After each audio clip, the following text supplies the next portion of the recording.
Court update on the NNAMDI KANU'S case, November 4, 2025. As of this morning, the Federal High Court in Abuja, presided over by Justice James Omotosho, has commenced proceedings in the ongoing terrorism trial of Mazi Nnamdi Kanu, leader of the Indigenous People of Biafra, IPOB. Kanu, who is representing himself after dismissing his legal team, arrived at the court around 8:39 a.m. local time, escorted by the Department of State Services, DSS. The session is focused on adopting final written addresses related to his no-case submission and a fresh motion he filed on October 30, 2025, seeking to strike out all 7 charges against him. Courtroom setup and delays.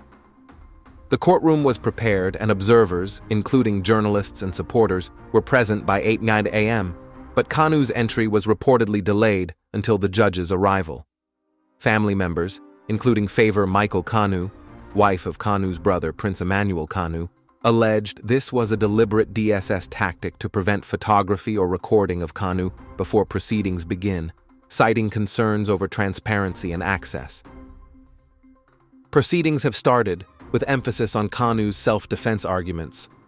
No final ruling has been issued yet, but the court is addressing his no-case submission, arguing the prosecution's evidence does not establish a prima facie case and the motion to quash charges.